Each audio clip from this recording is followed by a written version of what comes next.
a big bunch of papers. I'm not going to read that. I'm just going to refer to that. I may have to read a few things off and on from here.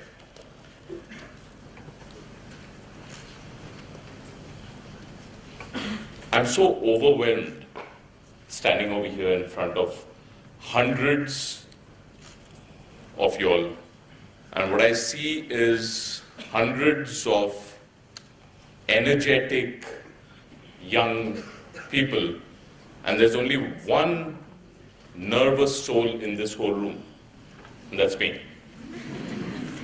Boy, am I nervous. I don't think I have, I've been speaking all my life. You just heard that I was in sales. Love to talk, but talking to such a large and learned group of people does make you nervous. First of all, thanks to Dr. Padi and the entire staff, all the directors of the 4 institutes for having me here. And it does, bring up something in my CV that I was called to be a guest lecturer at the Balaji Institutes. This is possibly my second visit to this beautiful auditorium. The last time I was here with the then managing director of Demag, Suhas Bakshi, who was making a presentation, and I was there sitting and much lesser nervous because I just had to hear what Suhas had to say. And so this time, I got to speak. So before I speak, I wanted to read out, and those are the few things that I'm going to read out, the rest I'll be speaking. This beautiful thing written by Robert Frost, The Road Not Taken. 2 roads diverged in a yellow wood, and sorry I could not travel both. And be one traveler long I stood, and looked down as far as I could, to where it bent in the undergrowth, then took the other as just as fair, and perhaps the better claim because it was grassy and wanted wear. Though as for the passing there, had worn them really about the same, and both that morning equally lay, in leaves no step had trodden black. Oh, I kept the first for another day, yet knowing how way leads on to way, I doubted if I should ever come back. I shall be telling this with a sigh, somewhere ages and ages hence, 2 roads diverged in a wood, and I took the one less traveled by, and that has made all the difference. When I read this, I tried to, connect this with what I have done in my career. And when Dr. Pari told me that I should be talking to you all about my journey so far, and a lot had to do with this. There were many things which, points in my career where I decided to do something which was not done so often. Small things in my own way. I'm not a huge, personality by any means, but I had taken certain decisions, certain paths in my career, which have possibly brought me to where I am today. I did my schooling, for those of you all over here, and because I love my school so much, I'd love to see whether I have any of my schoolmates in this huge gathering. Any guys from Loyola over here? Loyola High School? I see one. That's it. It's a shame for Loyola. Oh, there I see one more. Okay, I'm a 1986 10th standard from Loyola, and continued there 11th and 12th, and passed out 12th and 88. So at that point of time, nothing great.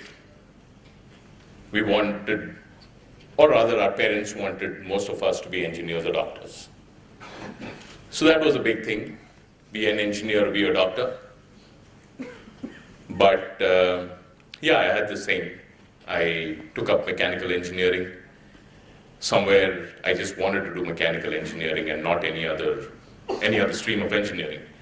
The admission, the people who were managing the admission at VIT, where I took admission, were offering me electronics, and somehow I said, no, you know, something which I can't see, I don't understand.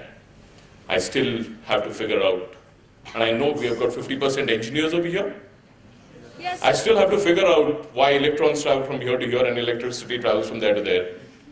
I never understood it, so I said, I'm going to do mechanical engineering. I can understand that.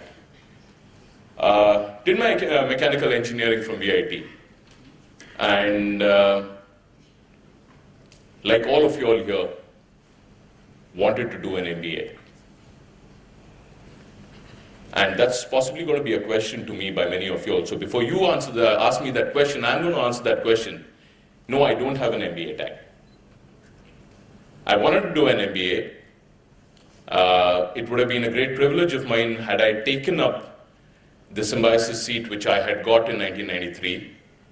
I was 23rd on the first list in symbiosis, and that time there were not so many management colleges in Pune.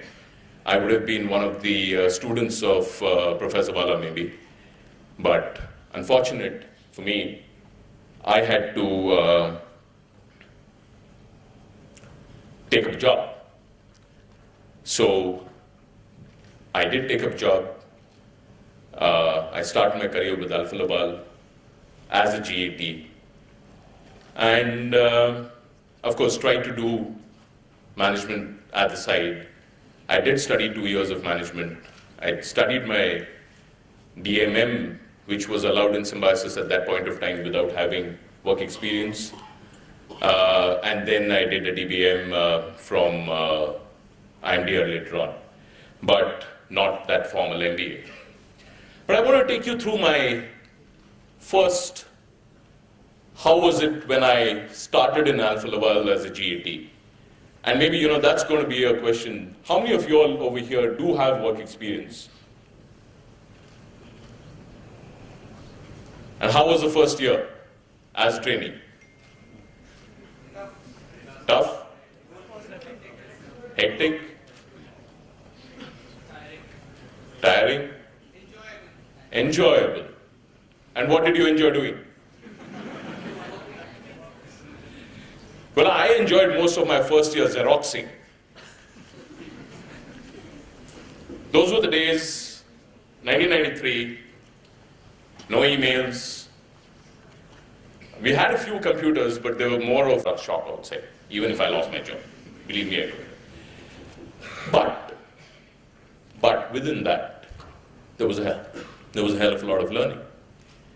And that's one thing, that's one thing which, you know, you all have to keep in mind, that as a trainee, when you join any corporate, don't expect that from day one, you're going to have a cabin of your own, nicely air-conditioned, and, you know, the things which you see in the nice movies. Recently, you all must have seen the movie Two States.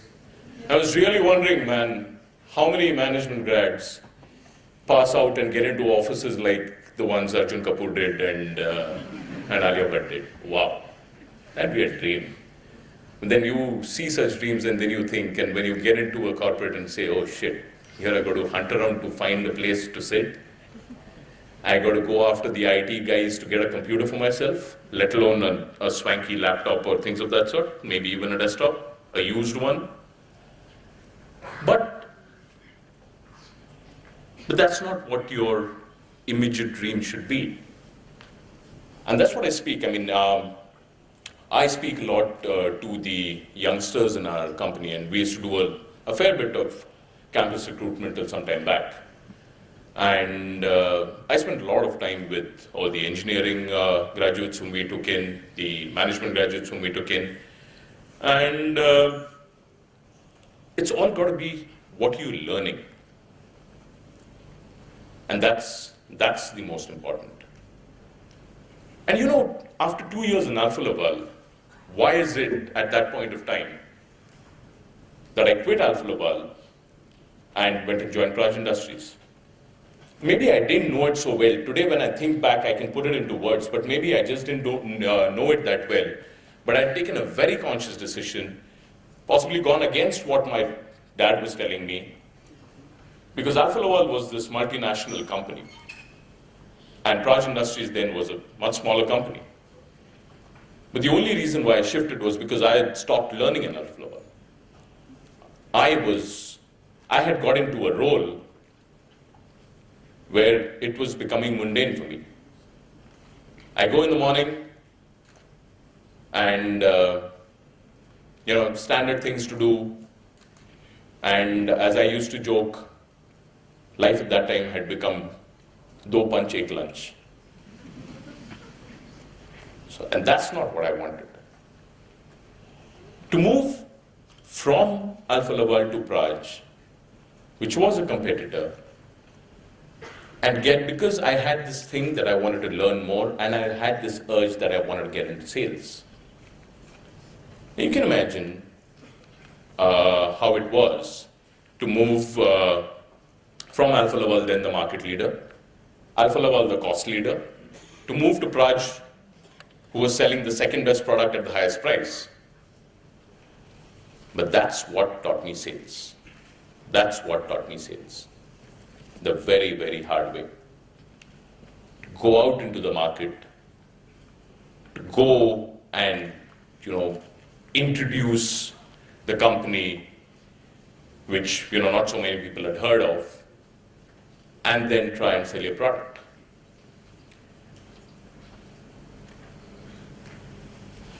I just want to, maybe I was a graduate engineer and not an MBA who had got into that. And today, when I go out hiring and we hire a mix of engineers and MBAs, do you people over here think that you need to be treated differently by the company you join from a GET? How many of you all think that you all need to be treated differently? We are management trainees, completed our MBA, and hence we need to have a different level of treatment. And there's one, come on, I'm sure 90% of you all do. We're just not lifting your hand.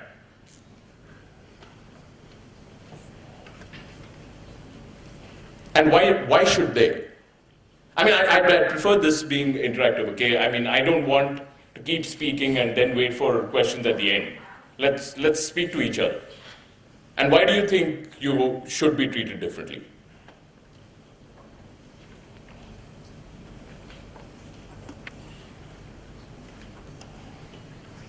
Anyone?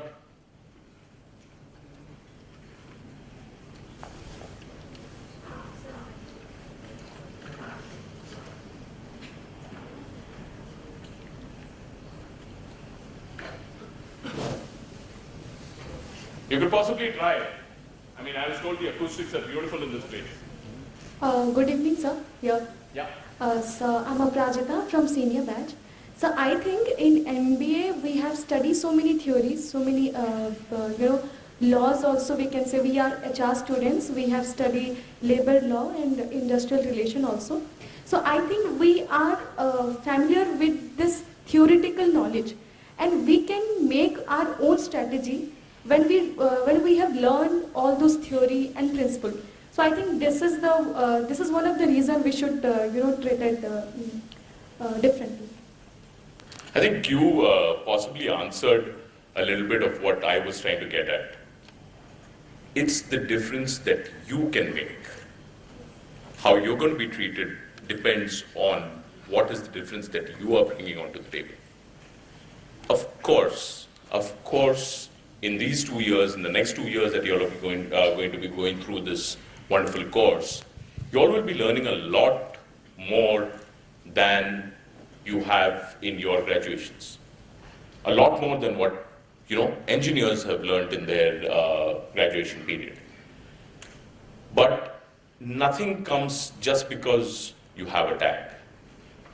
It is what each one does and what's the difference they bring onto the table, which goes out and proves it. You've got to prove yourself and show it. How are you different? What is it that you're bringing across? We have MBAs in our sales team. We have non-MBAs in our sales team. But just because someone is an MBA doesn't mean a thing. Of course, you get your difference in your starting salaries and things of that sort. But then, it doesn't mean that because you've got a difference in starting salary or a difference in level from a GT who has joined, that's not enough to get you through your entire career. That's good to join. You have a head start when you join. But after that, it's what you all are going to prove, what you're going to bring to the table. And there's nothing which takes away hard work. That is something which you have to do.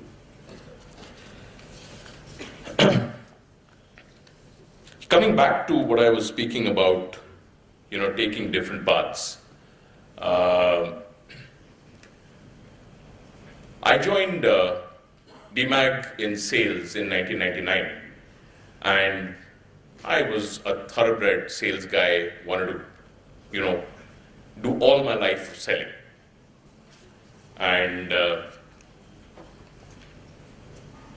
from 1999 to 2006, I was only in sales. And in 2006, when my previous MD, Suhas Bakshi, when he joined the company as MD, he gave me a choice. He said, Manojit, will you take on something other than sales? And I said, what's it? So he said, we got to build a completely new function in the company. We got to build a product management team. We got to build a central proposal engineering team and a marketing team and things of that sort. All my fellow sales colleagues said, Manojit, don't do it, don't do it, don't do it. You can't get out of the limelight. Sales is where all the limelight is. Sales is where you are seen by the company. Sales is where you get noticed by the top management. That's where you're getting in the numbers. You're not going to leave sales and get into the back end. And like I always wanted to do, I went and said yes to SOS. I'm going to do that. And within 2 years, I had made that difference of creating that and showing to the sales team how this back-end support helps the sales team perform. This sort of continued, and I continued with the sales back-end and marketing and product management till in 2009, Suhas came back to me saying, Manojit, another challenge. I said, what now? He said, leave the business role completely. I said, and do what? And he said, we've got to get out with this completely new strategic project. We got to set up, where we got to launch a new product. So it's going to be working with the R&D team to develop a new product, working with the supply chain team to set up the entire supply chain for that new product, and build a new manufacturing facility to manufacture that new product. I had no background. I had no background of manufacturing, I had no background of R&D, I had no background of supply chain, and I just didn't know how to manage a project where you're going to be setting up a factory, civil engineering, or anything for that matter. But that was possibly one of the best decisions I took in my life when I said yes to that. Those 2 years were possibly the most grueling 2 years of my life. I was perpetually in safety shoes and a helmet, and at the Chakan, which is currently our factory, over there from early in the morning till afternoon. Then afternoon I was to go into the R&D team and work on the R&D project and the supply chain project. but the amount I learned in those 2 years of the other side of the organization and not only the sales and business side brought me at a point then I could possibly understand the entire organization. And when in 2012, Suhas Bakshi decided to leave the organization, one of the reasons why possibly I was chosen to head the organization was because by then I had built up enough experience in all sides of the organization. But have these 15 years in Demag been a completely rosy story?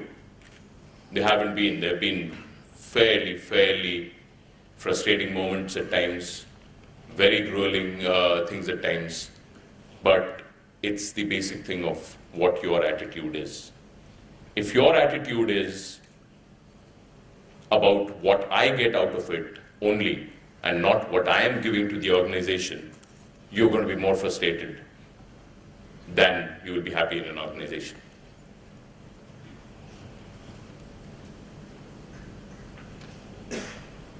You got to just look at what the organization expects from you.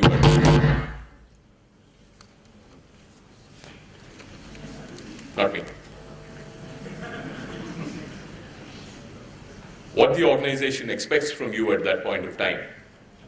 And if there's something that you can deliver at that point of time, it's not for you to think that is that my job or is that somebody else's job. If there's something that you can go out of your way and do, it's only going to help you at some point of time. And that's one of the things which, I sometimes see missing in the young a lot of people. And that's what gets me a little worried. I mean, I have done my MBA in finance and I have joined the controlling team over here, and hence this is my job and that is not my job is something which no organization actually appreciates. It's there, it's a guideline. It's a guideline of what is expected. You have your KRAs, you have your objectives, performance objectives for the year, you have KPIs, all that is there. But the first thing is, what's my attitude? Is my attitude to do what the organization requires, or is my attitude only to do what my performance objectives say that I need to do, what the job description that I've been given tells me to do? And once this can be done right, I think there's nothing which stops you from growing and growing really fast. Today, organizations are definitely not about you have put in 2 years, so now you get a promotion. You have put in X number of years, now you get an increment. No organization today is that kind. It's all about performance. It's all about perform or perish. It may sound very harsh. It sounds harsh when my bosses also come and say, perform or perish. But then, if you're not performing in an organization, why do you want to be there? Why does the organization want you to be there?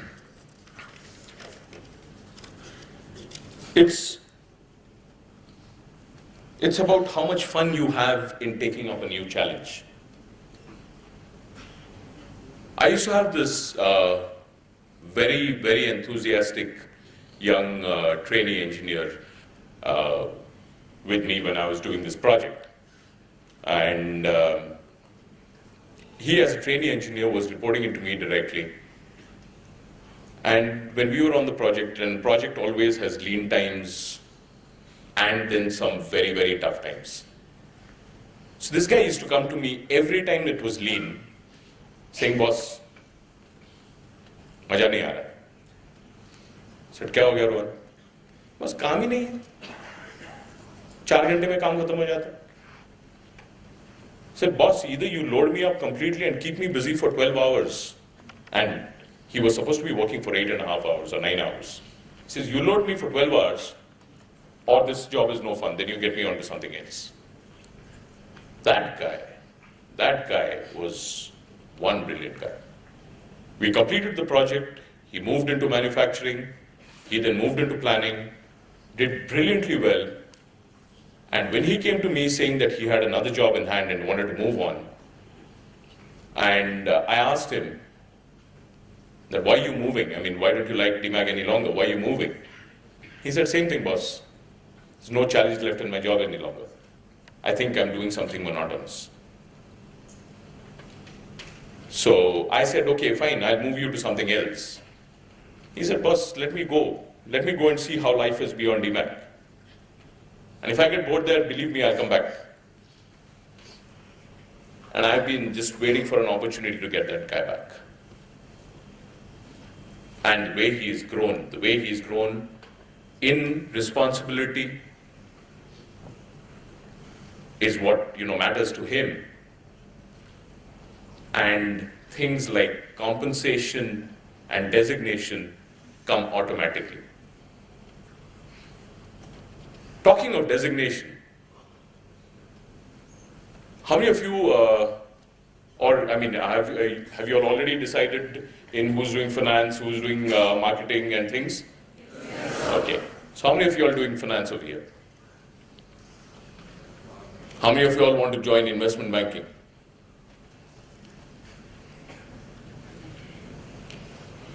There you've got those fantastic designations. You join as management trainee and then you're what? Associate Vice President. My next promotion, if and when I get it, will be Vice President. And I'm not getting it, guys, don't clap. I'm not getting it so soon. Because in the Demag India organization, there's no that designation. For that, I got to move into the global organization, then I'll become Vice President. But what I'm trying to say is, don't run after fancy designations. Because if any of you all come and join the engineering industry, you'll join as executive and senior executive and assistant manager, and you got to climb it that way. It's not about these fancy designations. It feels nice to get these associate vice president tag. Wow, man. But that's not the end all and do all. In fact, sometimes it becomes a hindrance in your career. You get into, some of you engineers who are possibly doing finance now and want to get into investment banking, and you get into that, and maybe 5 years after that, you say, no, you know what, I want to go back to the engineering industry. And then, from being a vice president, you're going to be offered a designation of manager. And you say, shit. Everything else is fine, the job is damn good, damn challenging, damn nice, that's exactly what I want to do. I want to leave investment banking, and I want to get back to manufacturing. It's all fine, the salary is not too bad. But how can I be called manager now after being called vice president for some time? Now, this was something which I learned very, very early in my career when I was a trainee. In Alpha level, there used to be a designation at that point of time called assistant executive. So you join as a GET, then you become engineer, then you become senior engineer, then you become assistant executive. And I asked a colleague who was assistant executive, so what the hell is this designation, assistant executive? So he said, okay, fine, from tomorrow, call yourself Vice President Heat Exchanger Sales, Andhra Pradesh, and do the same job. Is it going to make a huge difference to you? It's not. So forget that designation and just see whether you like the job or not. So pretty early in my life, I realized that, and stay away from that syndrome. Just stay away from that designation syndrome. That I am this designation and I want that designation and I want to, before I retire, I want to be X designation and blah, blah, blah. Throughout my career, I've always celebrated and given parties to my friends and family when I've got a new role. Not when I got a raise, not when I got a promotion, not when I got a fancy designation. Yeah, okay, fine, today my designation is fancy. Right? I didn't throw a party the day I became executive director. I threw a party when I got the new project to work. Every time a new role, something new to do, the fact that the organization trusts you to do something different is what gives you the kick, is what gets you pumping. Yes, now I'm going to prove myself doing something else. Rather than, आज मेरा 10% salary बढ़ा. Things like that come automatically. It's by the way. Stop thinking about it and it'll come faster. The more you think about it, the more you're going to feel bad about it. Yeah, think about it when you'll be taking your first job as to what you're getting as your first salary, but don't choose your job on the basis only of who's giving me a better starting salary. You've got to keep remembering.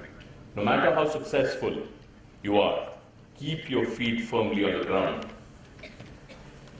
We don't want to look at the parade after the battle because it's finally the long-term success that counts. But always have this whispering slave behind your back which says, "Thou art mortal." In no organization, I'm not indispensable in my organization. Nobody is. And that's something which we need to remember. Keep thinking of, what's the value that you are adding. Recently, the chairman of FedEx Corporation, it's still there on our internet right now. He speaks, he has these video recorded messages. And in his latest message, he was talking, and I got a print of that just to share everything with you. The title of that, of the thing that he was talking is, "Work is Personal." We keep dreaming about work-life balance. That work is, getting so much into my life, I don't have work-life balance and things like that sort. But he talks about work is personal. Then he asked us to ponder over 4 main questions. Do you like your work? Pretty foundational question. Do you like what you're doing? Because if you don't, you're never going to be happy, and you're never going to be putting everything into it. He says work is one of those funny four-letter words. But it's not a four-letter word in the bad sense. It's a four-letter word, which is something which you've got to be excited about doing. Second question, he says, do you work to live or live to work? And I thought he's going to say to all of us working for FedEx everywhere in the world, that you better be living to work. He said, please don't live to work. Work to live. A lot of us in our careers often end up living to work rather than working to live. And when I pondered over it, I also tended to agree with him that I possibly had far more satisfaction when I work to live and not live to work. The next question he said is, are you making a difference? We spoke a little bit about it right now. And then is the question, do you feel valued? Do you feel valued in your organization? Is your work being valued by your boss? Is your work being valued by your subordinate? Is your work being valued by your peers? That's something which is very, very important.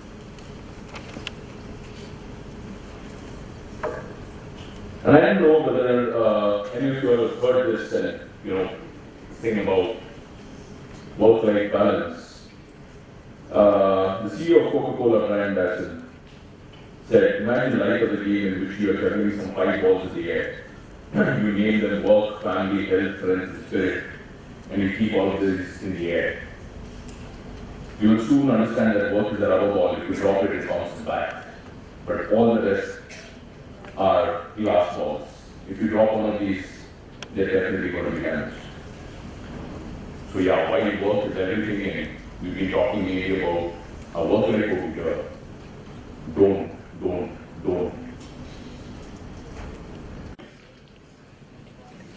Have a clear hobby that you all can talk about. One request to all of you all who do, please continue that throughout your working life. And those of you who don't, please start having one and continue that throughout your work life. Because this is the difference. I mean, when I ask this question in office, or when someone asks me that question, what's your hobby? I don't know. But it's possibly we get so involved only in our work that we think that there's nothing else in our lives is a sad thing to do. Please continue with your hobbies. And I mean, while work can happen, these things have to be, because that's what gives you the spiritual happiness and everything.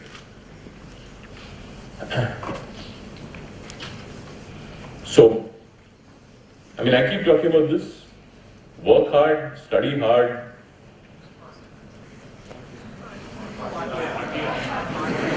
Party hard. And party hard you must. I completely believe that. And I'm sorry if the directors over here don't agree with me, but you must. You must.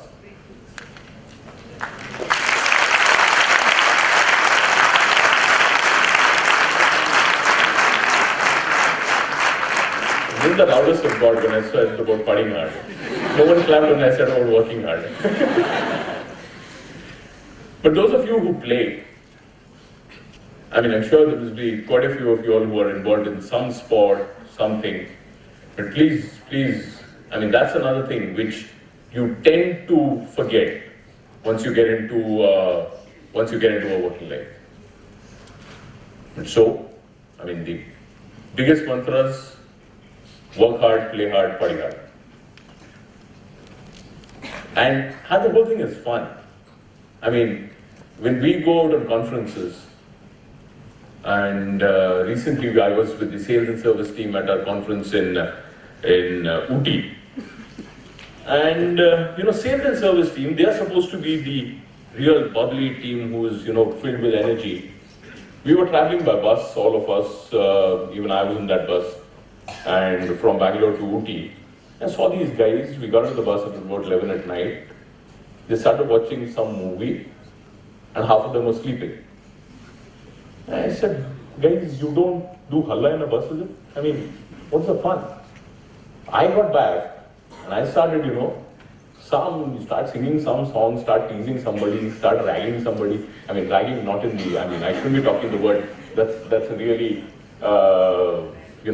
banned word in any institute.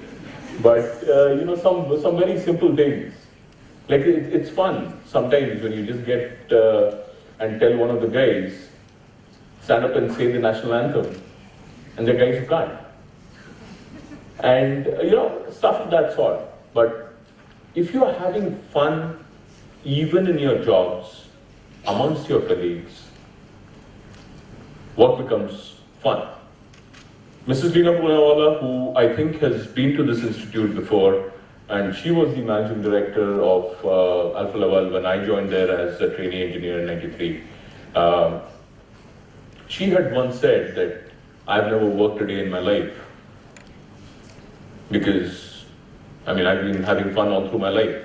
Work to me is fun, and I have fun every day. So, not a single day in my life has felt like work. So if you all can mix that, but if it's going to be fun all the way, then it's dangerous. We have some of those guys who feel that, it's just an extension of college. And there's some things will change after college. Of course, they need to.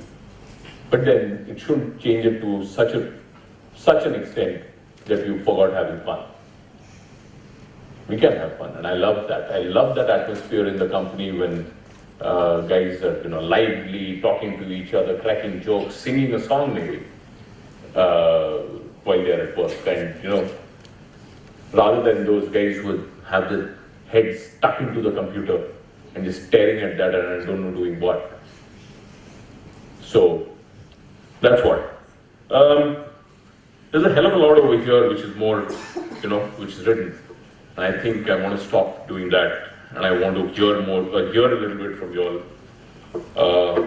You could shoot any question to me, and or maybe enlighten me with something that you all know and I don't. Yeah.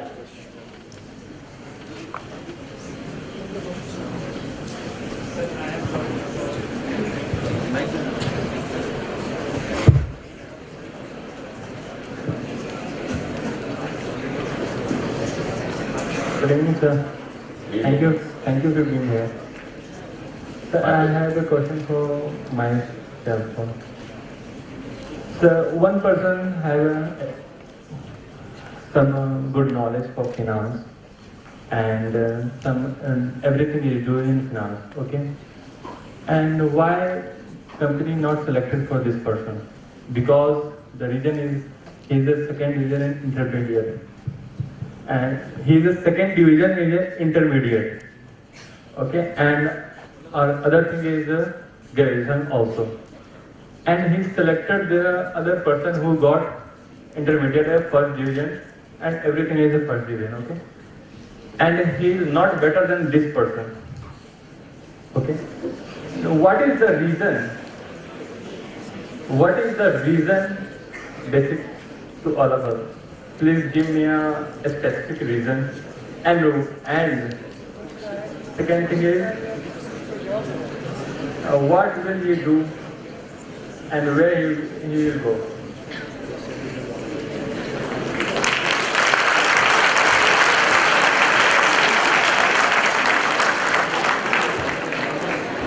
And this comes from the heart, right? Right from the heart.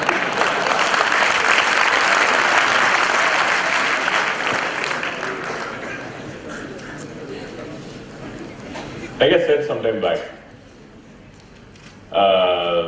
it's not all about being second division or any such thing. You just need the right break, and then you got to prove yourself. Okay, that's one. I've not answered your question yet. Not everybody only selects based on who has got what marks in the 12th standard exam and what in the graduation and or even in the MBA. I, for one, the first thing that I look at when I'm interviewing anybody, whether I'm interviewing a person for the post of general manager or when I have interviewed guys at campus, the first thing I look at is the attitude of that person. And I have taken, and I have overruled decisions of, when you go to campus, it's always two people, right? It's never one person who's. So I used to have my HR guy with me, and at that point, I was not the boss. I mean, we both were equal, okay? And he said, no, this guy is not first class. I said, I don't care. I think he has the right attitude, and we got to take him. And I've taken a hell of a lot of them, and many of them have turned out to be brilliant performers in our company. And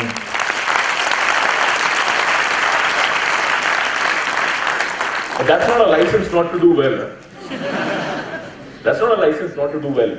But don't think that just because you haven't done well sometime, that's the end of the world for you. You've got to take the break, and you've got to prove yourself over there. One day there's going to be a turning point in your life. There was a turning point in my life. I mean, this thing of party hard, I'd possibly taken it to a limit when I was doing my engineering. And I really partied hard. One day my dad had a small man-to-man talk with me. And that's when possibly, after that man-to-man talk, I don't want to, divulge in front of everyone what he told me, but, sort of changed. And I got a little more serious about my career and my work. So, well, that is, things don't only depend on that. Things don't. Don't worry. If you got a second division in your graduation, cool, not a problem. Yeah, so what's going to happen, it's going to be a problem with some company and you will not get that top paying company job, right? The top paying company job will select guys who are first class throughout their graduation and first class and throughout their MBA and whatever. Fine, you don't take that, but that's not the end of the world, is what I'm trying to tell you. You will possibly get 60% of that starting salary. But it doesn't take time to overtake those guys who've been there. When I passed my engineering, there were guys who got, for us, a dream job at that point of time used to be Tata Motors. Because they were the highest pay masters in Pune. And I got into Alfa Laval, which was at that point of time giving a stipend of 3,000 rupees per month. And for the first 1 year when we were graduate engineer trainees, would keep back 1,000 because they said complete your first year of graduation, of your training, and then we'll give you 12,000 together. So something like a bond. So fine, I was taking home 1,830 rupees in my first year. In that 1,830 rupees, I went and spent 6 months in our Hyderabad office where I had to, pay for a room to stay, I had to pay for my food. Here it was fine, 1,800 was fine staying with my dad because I was blowing it up more on beer when dad was paying for everything else. But in that, when I had to live in Hyderabad, I knew what it was. But today, some of my classmates who then joined Tata Motors at double the salary that I was getting, I have overtaken them a long time back. It's about what you're doing. It's about how well you do it. Take that risk, go, and don't keep thinking of money. Don't keep thinking of money. Take that out. The more you have it in your head, the more you're going to be miserable. Take that out, concentrate on your work, keep proving that money will come automatic. I say it, nobody believes it. I bet nobody in this room believes it when I say it. It comes automatic. But I believed it in my life. Till today, I've had 21 appraisals in my life. I've never spoken salary in a single appraisal. So, there were times I was badly paid. Today I think I'm decently paid. Comes. Take that out of your head. Yeah. Good evening, sir. Sir, your left side. Sir, your left side. Sir, your left side, sir. So this is Ashish here. Just some time back you said one situation like guy used to complete the work of 8 hours in 4 hours. It may happen that in your team, 2 guys are there, one is completing the work very efficiently, that's why he is doing work fast, and one guy is not doing work purposefully. So for completing your work, what approach we should follow, then we will be the managers. Whether we should give the more work to the efficient person or we should make that other person who is not working efficiently. What approach we should follow? That's the fun of being a manager. That's the fun of being a manager. You gotta do both. You gotta do both. You know your best stuff is gonna come and it's gonna come in a timely manner from that good guy. But it's a manager's job to help this guy grow. So, like I tell all my managers in the company, that at least 50% of your responsibility is HR. It's about how you are grooming your guys, how you're mentoring your guys, and how you get these guys to improve. So, maybe you give jobs which are important but not urgent. Start with that. And give the urgent and important to your best guys.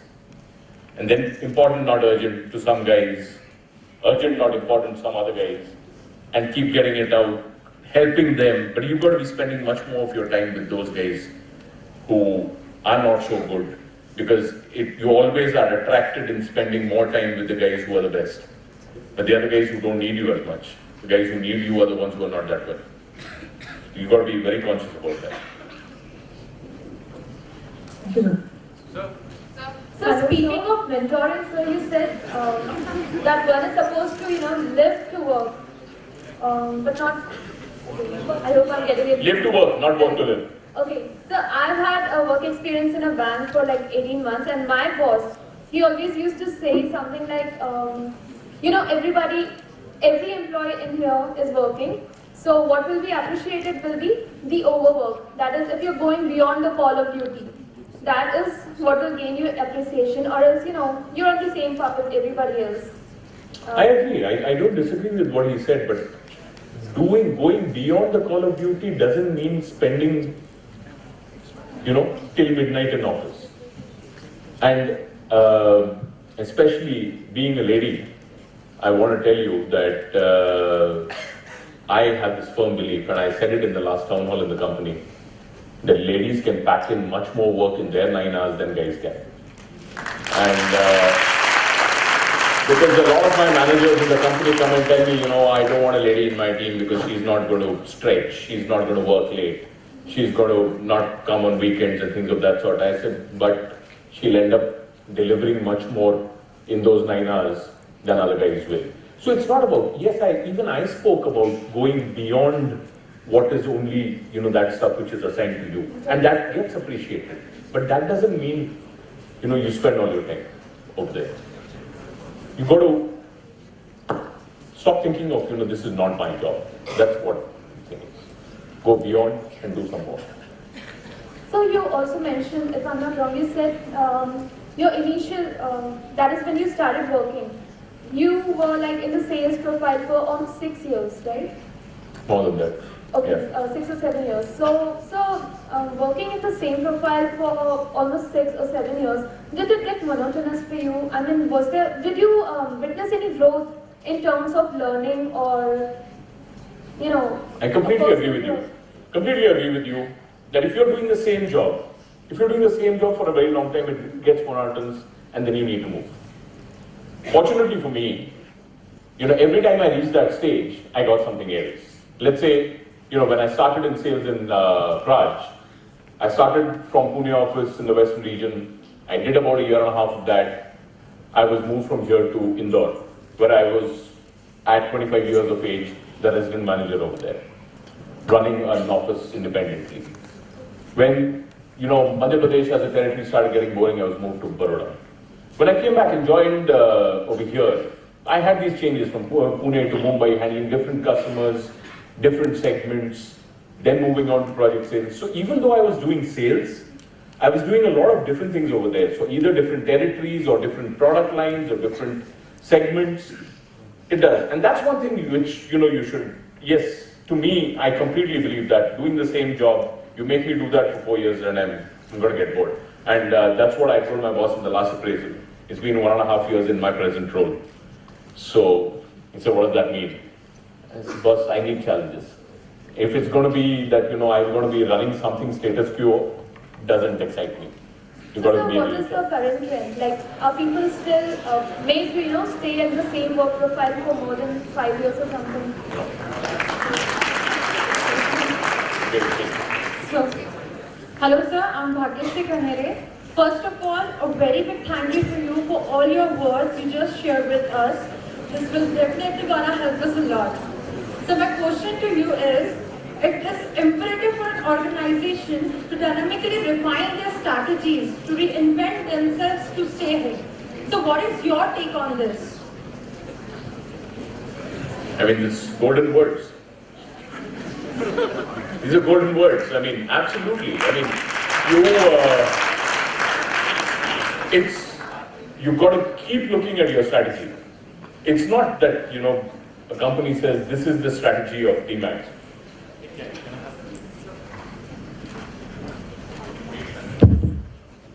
Yeah. So, it's absolutely, I mean, you've got to keep re-looking at your strategy at regular intervals. And today it's become so dynamic, you can't even say that this is the strategy for the whole year. Markets are dynamic, competition is dynamic. You've got to keep re-looking at your strategy and building up on new things. I absolutely agree with what you said. Thank you, sir. Sir, my name is Parth. Sir, you said that money is not everything. If a person is offering you a nano and the other person, if a other person is offering you a BMW, so what you will choose?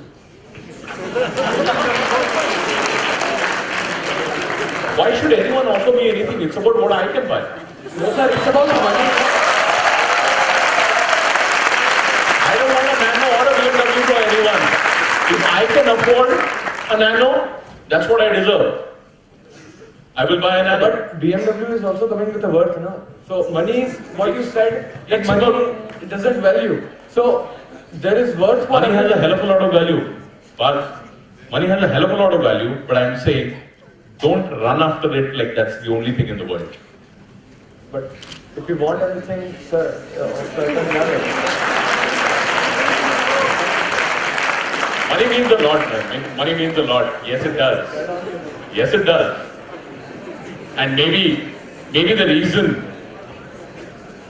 why I wasn't as lucky as you to be sitting over here and starting an MBA immediately after my engineering was money. Maybe,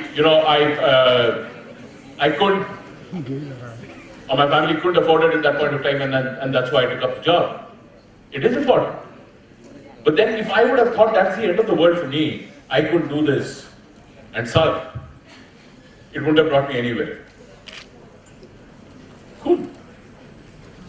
Keep concentrating on what you're doing and concentrating on what you can buy, not what someone can give you. Thank you, sir. So thank you for being here. My question to you is, I would like to know your opinion. What should the small entrepreneurs or medium-sized entrepreneurs should invest for, like in social media? Should they go for in, especially in countries like India, like Facebook platform or Twitter, Pinterest, and all that? What do you think is your take on such investment patterns? So, are you talking about small entrepreneurs Like, investing in? Yeah. Investing as in like promoting themselves for advertising or marketing themselves on social media platforms. Oh yeah, that's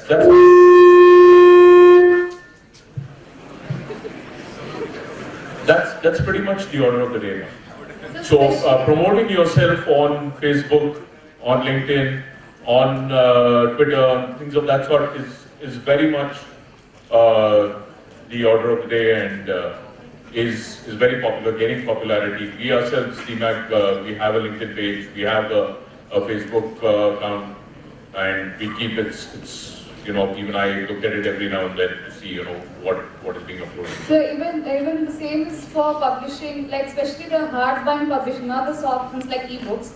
The hard copies and art consultation and art management. Do you think the same pattern is applicable? Pretty much. Thank Today, you. I mean, it's all about how you're being able to promote yourself. And of course, newer and newer things keep coming. But today, if you're not there, your absence is sometimes felt more on these things. So yeah, it's pretty much any industry, anything. Thank you, sir. Good evening, sir. Yeah. So my name is Sunil Sharma. So my question is, there is a thumb rule in the corporate sector that boss is a boss and boss is always right. But if boss asks you to do wrong thing, then what should the employee do?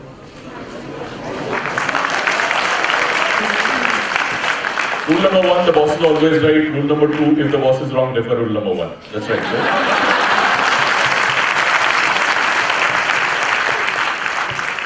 What do you mean by wrong thing? If your boss is telling you to do something which is unethical, illegal,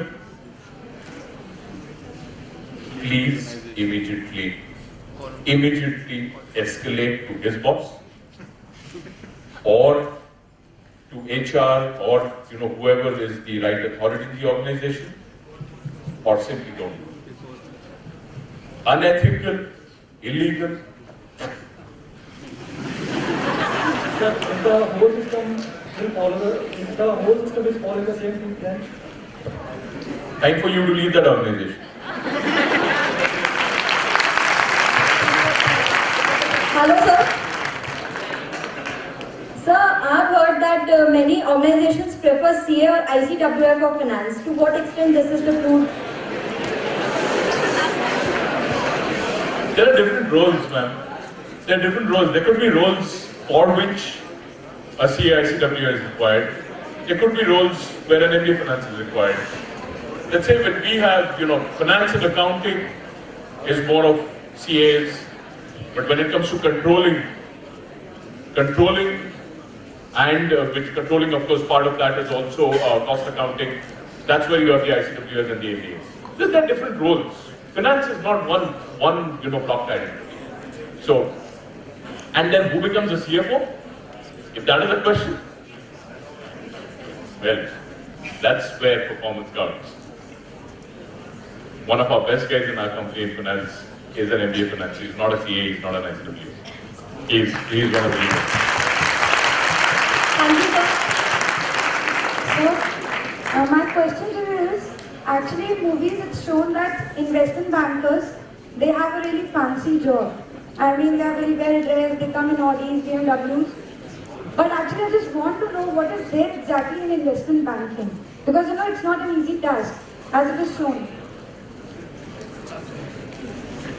I'm sorry, I can't answer that. I don't know what exactly they do in investment banking. I've got to do nothing with. Maybe your professors can help you better with that.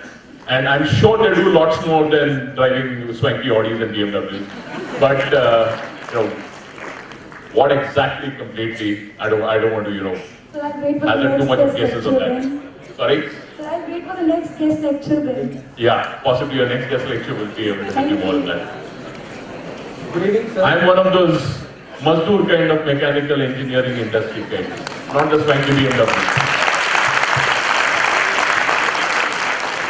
Good evening, sir. Good evening. My question is to you is, do you live a realistic life or a positive attitude life?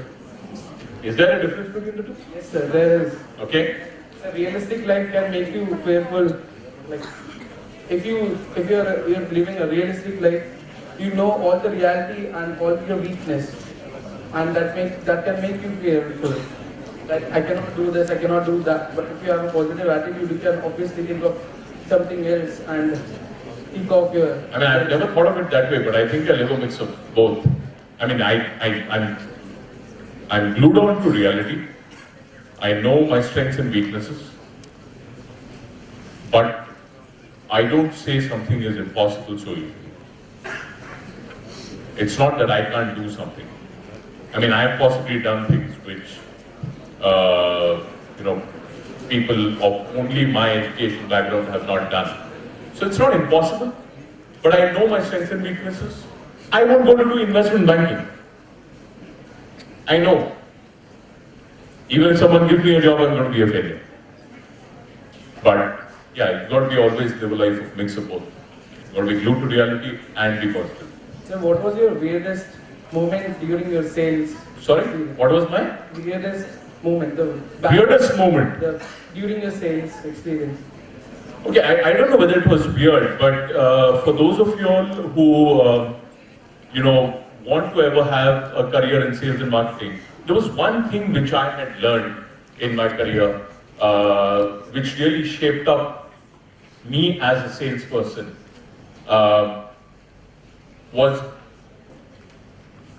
okay, let me take you through that story quickly. I had just moved in Demag from Pune to Mumbai, and even before my family got settled in Mumbai, we had this big deal going on with a company in Indore. And we, in our kind of product, we have long gestation periods. So, you've got to work on a project for sometimes 6 months and 8 months before it becomes an order. And I had really slogged my backside out for that deal. Every day for 7 months, and every week for 7 months, I was traveling from Mumbai to Indore for 3 days a week for that project. And when that project came for finalization, we were sitting across the table with the who's who of that company, me, my immediate boss, and the head of sales. We were negotiating, and the customer threw a price at us, saying that this is your take it or leave it price. And what my boss did, the head of sales, and that time we didn't have laptops, we used to have diaries, shut his diary, stood up, said, "Thank you, sir. We would have loved to do business, but all the best for your project. We remain good friends." And we walked out from there. We went, I was like that young sales guy, sat in the car, my jaw was close to my knees. I said, "I'm doomed, man. My target for the whole year is finished, no incentive, and I have like almost taken a risk with my married life for this job. And it's all over." My boss said, "Why are you sulking?" I said, "What do you expect me to do after losing the biggest deal?" He said, "This guy's going to come back to you." I asked him, "How are you so sure?" He said, "It's about what kind of a relationship you have, and if you can build that thing and be able to give that comfort to the customer that you are the solution provider and you are there to help him throughout the project, he is not going to go on to a competition for a few bucks. Believe me, he'll come back." I didn't believe it. 3 days down, that general manager of the customer called us back and gave us a price which was almost to the price that we had offered and not what he was asking for. So, you can, but for that, you have to have confidence in what you have done. You have to really work hard towards it and get it to a level that the customer is ready to listen to you and not always you listen to the customer. Good evening, sir. On your right. Yeah. So you shared your experience and you mentioned how you shifted from first of all engineering to sales, then to R&D, then project management, then other things. So what my question is, in the current scenario, do you plan your career or should you focus more on learning and diversifying your knowledge in the organization or in other organizations? Always, I believe there are two kinds of people in any organization. There are specialists and there are generalists. In India, everyone wants to be a generalist. Everyone wants to be the CEO of the organization, even now. But especially if you look at the West, if you look at Europe and if you look at US, etc., a lot of very, very senior people in the organization turn to become specialists. So they have spent like 30 years doing one thing and become really a specialist at that. So it's finally what you want to become. So there's nothing right or wrong about it. I personally prefer being able to diversify your knowledge as much as possible and get to know more. I'm more of a generalist than a specialist, and that's what's helped me. But then each one to his own. Hello. Thank you, sir. I'm Vijay Shaw. So just want to ask you a simple question. After getting your job, after getting your placement, आपको ऐसा कब लगा कि यार अब set है?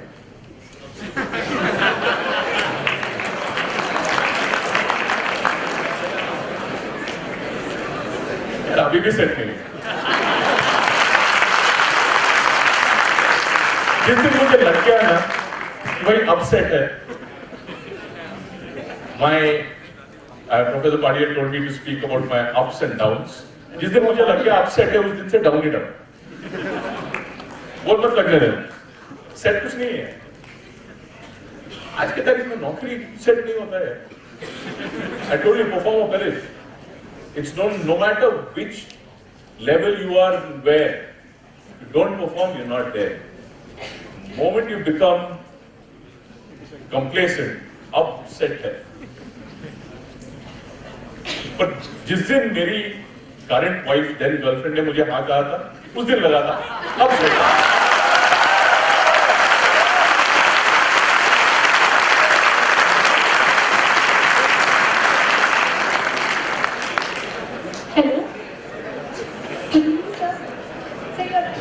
Hang on, she's been standing for a long time. Yeah.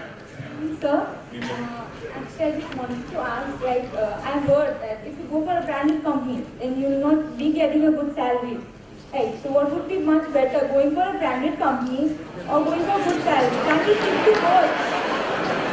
What is a branded company? Like, no, like, Tell me, had you heard of Demag before I came here? No. So Demag is a non-branded company. But when you come into the train industry, Demag is the biggest brand. Yeah, I mean, it's about try and understand. Like I said, branded company, salary, etc., etc. Try and understand about the company, and that's one thing. I mean, in a couple of years, or maybe in 1.5 years from today, you're going to be attending campus interviews. The one thing which people don't like, and even I don't like if I'm interviewing people, and if I ask that person, what do you know about Demag?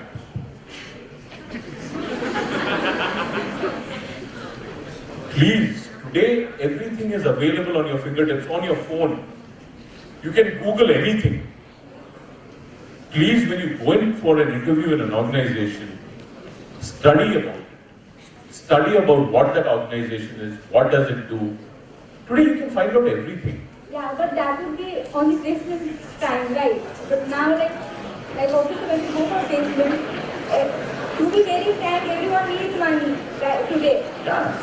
And if I'm investing so much, even I need a return on that. Yeah. But, see, it's about, look at the longevity. Just for money, you take up a job in a company that you don't like, or you don't like that job. But still, you're taking it only because it pays you high money. And 6 months down the line, you get so frustrated in that job, then you give it up. Then it's going to be difficult paying that educational loan back. And so don't look at it only that way. Today, big buck, forget it, whatever it is, let me just go for it. No, look at it from a long term. Look at it from a long term and then you will. So don't go only for big bucks. Good evening, sir. My question to you is, sir, what are the parameters or things that you consider while hiring any student for HR position besides attitude?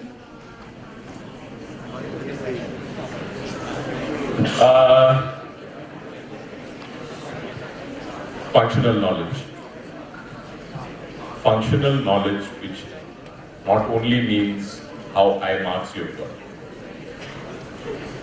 We all know there are ways and means of getting high marks, even not knowing it. Ratta marke and etc. etc. I don't know, maybe it's not possible in your institute. If way back when we were studying, it was still possible. But yeah, other than attitude, the next thing is functional knowledge. So functional knowledge means? Functional knowledge, your knowledge of HR.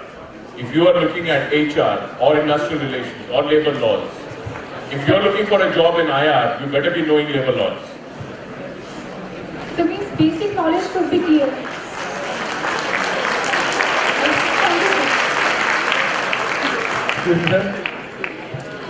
So what are the different job profiles available in corporate world? As we are running short of time, this would be the last question of the evening.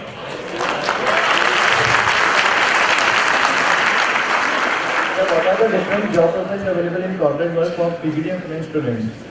Like selling of financial goods and what else? Pretty much everything, yeah. I mean, for PGDM, almost every role. So, sales and marketing, and back-end sales support jobs for all sales and marketing, management graduates, finance, and everything. There's operations available. Pretty much everything. As you just mentioned that you have to maintain that cost accounting and all. Yeah. Finance students are expected to do that, and ICWA students are expected to do maintain that financial reports. So what's the difference like? See, difference between finance and accounting and controlling. Controlling is about, or what an ICWA does is more about, costing part of what you're doing. So how are you costing it? what is the cost structure in terms of what is material cost or what is the variable cost, what are the conversion costs and all that. It's that. Accounting is keeping books. Accounting is keeping financial books. That's very different. While this is the other side of finance where you're talking about cost and controls.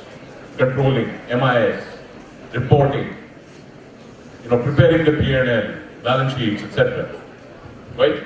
The other is about basic accounting, following the right accounting procedures, doing the right way of accounting. Of course, all of them build up to the final P&L and balance sheet.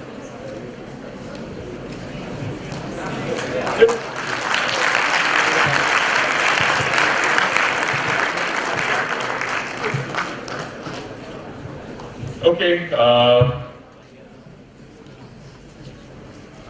all that I can say before we close is, I don't know, when I was speaking, I saw a lot more bored faces than I'm seeing right now. So, this was much more fun. So, thanks a lot. The kind of things that I learn every time I come into an institute, whether it's for an interview or whether it's for an interaction like this, is immense. I love to spend time with all of you all because, your thought processes are so far ahead. Many things that you all can think of and you all can ask, which is, beyond what I would have thought of asking someone when I was your age. I had a very nice time. Thank all of you and wish you the best of luck for the next 2 years. And like I said, study hard, work hard, play hard, and study hard.